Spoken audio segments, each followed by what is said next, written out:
Everyone has secrets. I said it was a secret, but oh well. Her words, coming from someone 10 years younger, made me. I took a deep breath, filling my lungs with the scent of fresh ink. My name is Tom. I'm turning 50 this year, and I've been divorced once. It's been 8 years since I quit my long-term job at a major trading company. Now, I work part-time at a large bookstore in the city. I fake all my academic and work history to work here as a part-timer. It means I've started a new life by erasing all past events. I'm in charge of paper books. Friends often make fun of me for working part-time at 50, saying it's pathetic, but I'm satisfied with my current life and myself. In the morning, I take a deep breath between the bookshelves. The smell of fresh ink and paper fills my lungs. If there's something more soothing, I'd like to know. Before the store opens, I clean the bookshelves and align the spines with the edges. The neatly arranged paperbacks. This is what I call refreshing. You're energetic for a part-timer in the morning. Since you have a job with little responsibility, you must be stress-free. The one who spoke to me while I was aligning the spines was John, a full-time employee at this bookstore.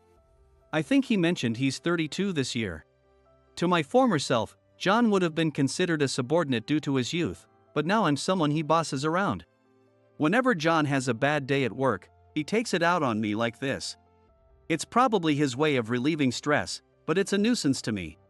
However, I'm too old to get angry at John's words.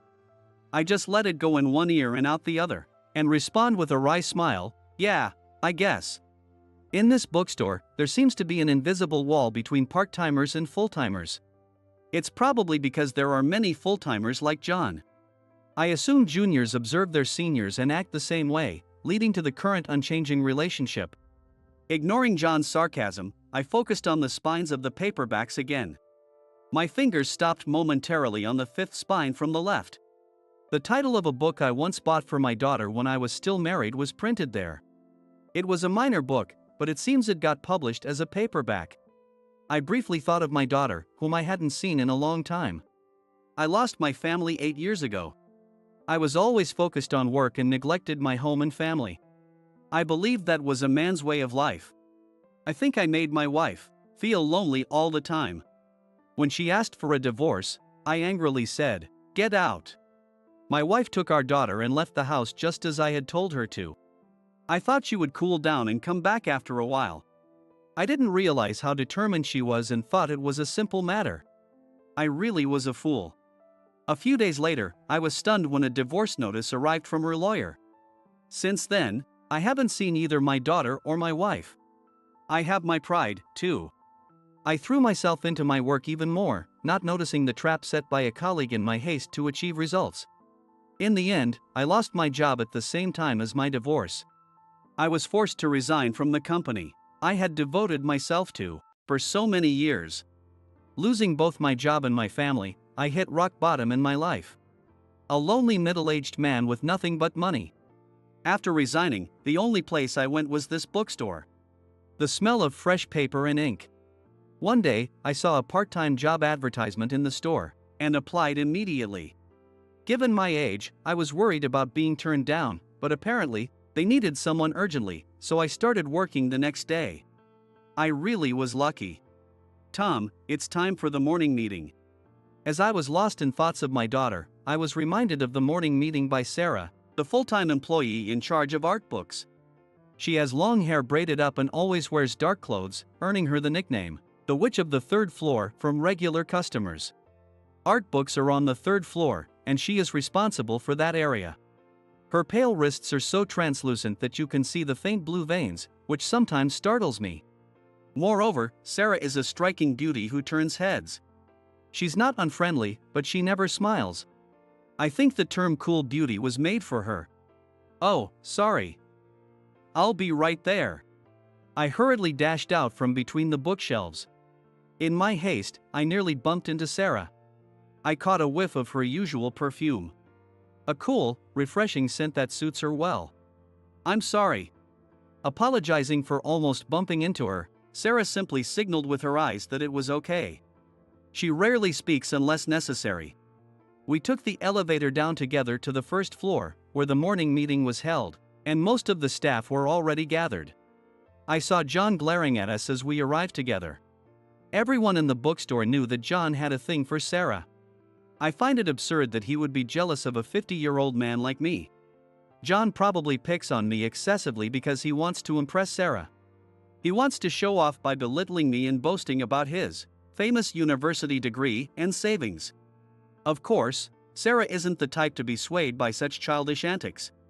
That's fine, but because of John's constant mocking, I've been labeled as useless in the bookstore. I don't really mind, but it's a bit sad to be ridiculed by part-timers who are the same age as my daughter. After the morning meeting, as everyone returned to their departments, Sarah waited for me with the elevator door open. This happens every morning. As I was about to get on, giving a nod of thanks, John yanked me back with great force. "Use the stairs, old man." He slid into the elevator and smiled at Sarah. "You agree, don't you, Sarah?" John tried to curry favor with Sarah. Sarah pointed to the elevator's capacity sign with her slender finger. "John, can you read this?" At Sarah's icy remark, John's face turned pale. I quietly got into the elevator and pressed the close button, shutting the door. The elevator was filled with an awkward silence. When we arrived at the third floor, Sarah exited without a word. John hurriedly followed her.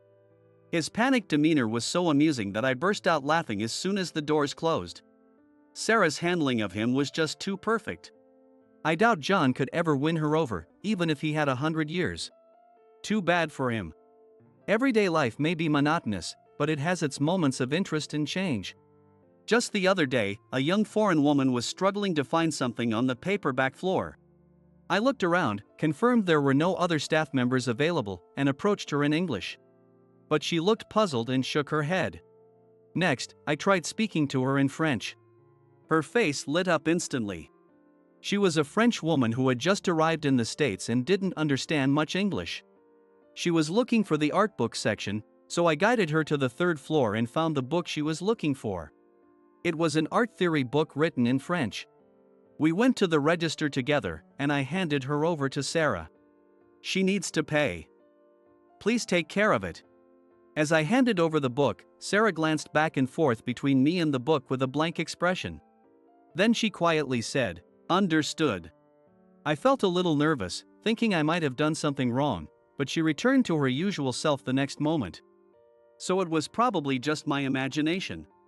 I bowed slightly to the French customer and returned to my post. "Hey, don't leave your floor." There were some suspicious high school girls around earlier, sneaking peeks at the register. Stay alert. As soon as I got back to the paperback floor, John started yelling at me. He doesn't care even if customers are around. Sorry, I was helping a customer. The excuse slipped out before I could stop it. But this only made John's anger worse. What? There was only a foreign customer earlier. No way you could handle that. Stop lying.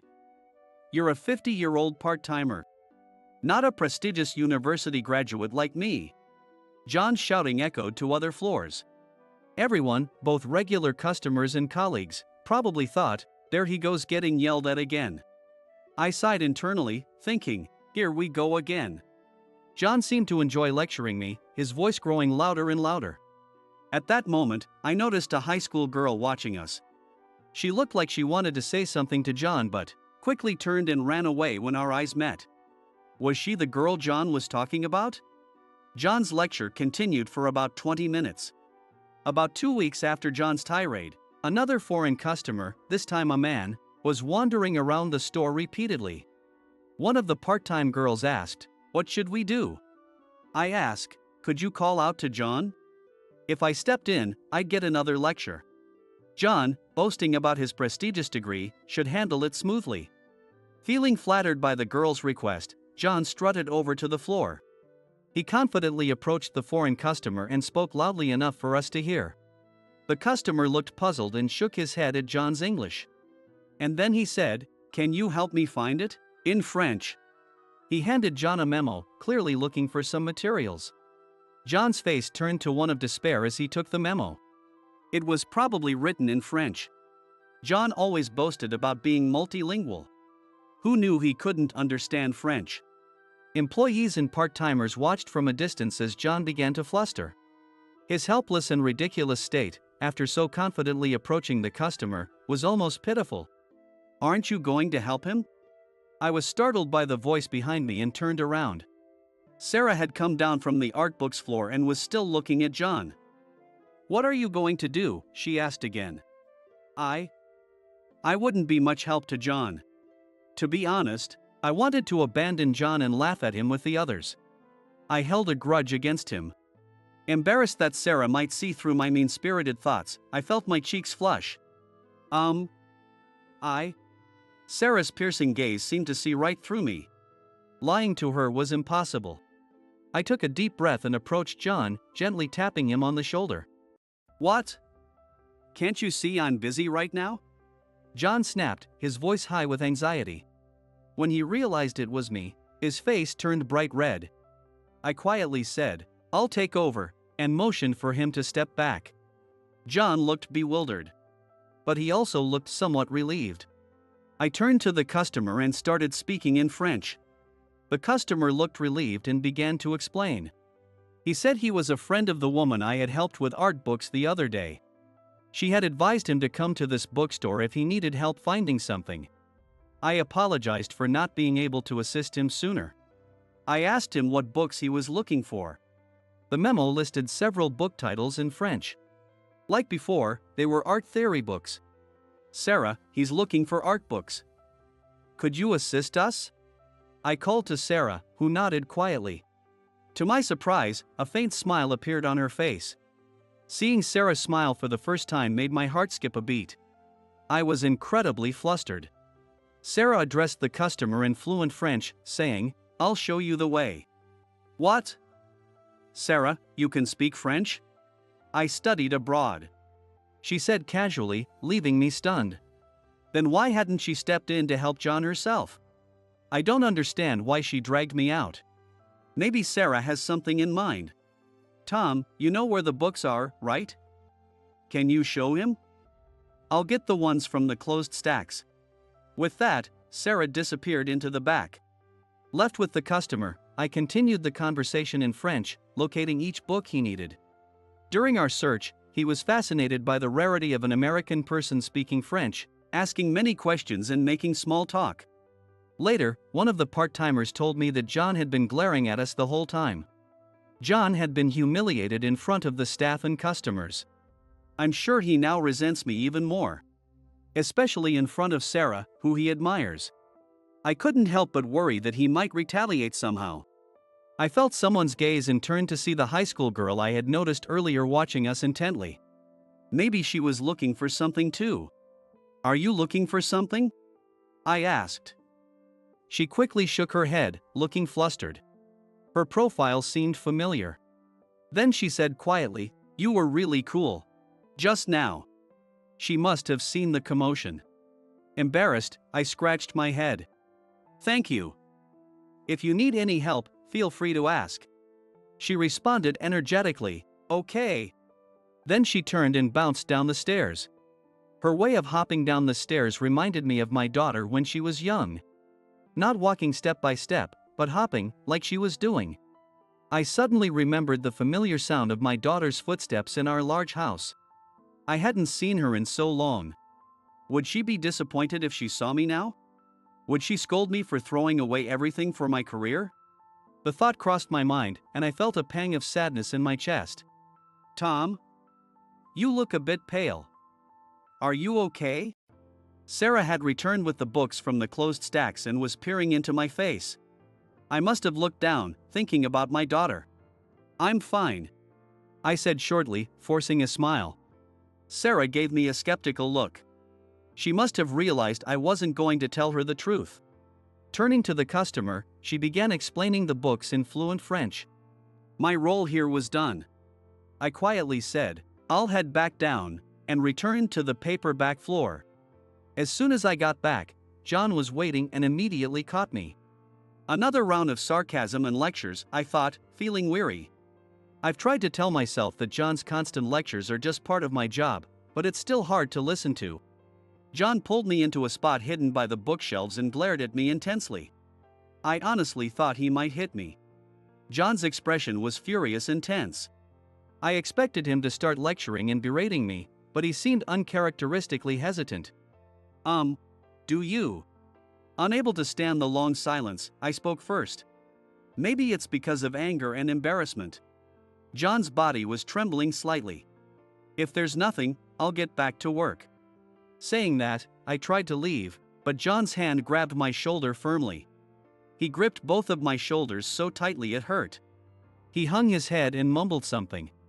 I couldn't hear what he said. "Excuse me?" I asked. John lifted his head, his face flushed, and said, "Thank you." The words were so unexpected that I didn't understand what he meant at first. I never imagined I would hear words of gratitude from John. "What?" "No, it's okay," I replied clumsily, too surprised to make sense. But the surprise didn't end there. With a strained voice, John said to me, "Tom, please teach me French." He bowed deeply as he said it. Seeing John's humility, I was impressed. He had his good points. Few people can admit their mistakes and bow their heads, especially when they're young. For John, thanking me and asking for French lessons must have been a blow to his pride. Yet he chose to bow his head to better himself, and I honestly thought that was pretty cool. "When would you like to start?" "I'll work around your schedule." I felt a warm feeling in my chest and spoke to John more kindly than usual. Then it hit me. The tension between John and me was partly due to my attitude. I realized my dislike for him had shown in my demeanor and voice. I hadn't tried to meet him halfway. I was the same way in the past. I was reminded of that. "I'll check my schedule," John said and disappeared into the back room. Today had been so eventful that my head was spinning. But I felt oddly refreshed. A person isn't just the parts they show on the surface. I had only been looking at the parts of John that fit my preconceived image of him. "Tom, the customer has left. He told me to thank you," Sarah said, coming down from the third floor, as I stared absent-mindedly at the back room where John had gone. The French customer had asked her to pass on his gratitude to me. "Sarah, you made it possible for me to help. You deserve the credit," I said, feeling a bit embarrassed. Sarah made a slightly exasperated face and said, "That's an exaggeration. But you could have handled it yourself, Sarah. Why didn't you help John directly?" When I voiced the question that had been lingering in my mind, Sarah groaned in frustration, saying, Maybe I wanted to see you give it your all, Tom." After a brief silence, Sarah explained that she had noticed early on that I understood foreign languages. She mentioned how I had accurately sorted foreign language art books from my first day, and it made sense. A store clerk who understands foreign languages is valuable, so she thought we had hired a great part-timer, but I was hiding that fact. When I was told that it made her a bit angry, I was startled. She thought today was a good opportunity. By showing my skills in front of colleagues, she hoped it would motivate others. John had indeed decided to study. It felt like everything was part of Sarah's plan. "And I wanted your daughter to see her dad being cool," Sarah said, pointing to a high school girl peeking at us from behind a bookshelf. The girl was the one who had spoken to me earlier. When our eyes met, she jumped slightly. "What? My daughter? Emily?" I muttered, and Sarah gently pushed my back, urging me toward the girl. "Emily?" My voice trembled with emotion as I spoke. The high school girl in front of me nodded firmly in response to my question. When my wife and I separated, she was still so young. Girls grow up so fast. Looking closely, I could see the traces of her childhood self. "You look cool when you're working, Dad." Emily's eyes were glistening with tears as she looked up at me. "I recognized you right away. You haven't changed at all from the photos." Emily said she saw me by chance at the bookstore and kept coming back. She wanted to make sure it was really me. She said her behavior had been suspicious enough that she was almost accused of shoplifting. When they were about to accuse me unjustly, it was Sarah who helped me. She listened to my complaints and supported me. Emily laughed, saying she initially vented all her anger about me to Sarah. Sarah had listened quietly and empathetically. After I finished ranting, Sarah told me that the dad I was seeing was just one side of him. That's why she kept coming back to observe me. Emily said she saw me help a colleague I didn't get along with, handle a customer no one else could, and send them off with a smile. She was honestly surprised and moved. I didn't know that side of you, Dad. But you were probably always like that, right? Working hard to provide for us even if Mom didn't understand. Kids grow up so fast. And Sarah. Her ability to bridge the gap between Emily and me was astonishing. You showed me how cool you are, so here's a present from me. Emily stood on tiptoe and whispered in my ear. What she said was an unexpected gift for me. This is a secret, but I think Sarah likes you, Dad. She smiled mischievously. I want to say you should get back with Mom, but I owe Sarah too. She told me she wouldn't be angry no matter who I chose, making me blush. I wondered how I would face Sarah from now on. Emily waved goodbye and left the bookstore, saying, "Good luck, Dad." At the end of my shift, I ran into Sarah in front of the store's shutter. I was so nervous that I acted suspiciously. Sarah seemed to understand everything from my behavior. I said it was a secret, but oh well. Sarah sighed softly, and I hastily explained that Emily wasn't at fault. I quickly told Sarah that Emily was just trying to cheer me up. Did it work? Will my love be a special gift to you, Tom? Sarah's direct gaze made my heart race. I felt like I might collapse. I took a deep breath and looked straight into her eyes. It's the best gift ever. Would my I love you be a special gift for you, Sarah? My voice trembled pathetically, but it couldn't be helped. That was all I could manage. Sarah smiled warmly and said clearly, "Of course." I was so relieved and surprised that my legs gave out, and I sat down on the spot. Sarah's delicate hand reached out to me. "Shall we go home together?" Her hand was incredibly warm. I felt like my second chance at life was starting at that very moment.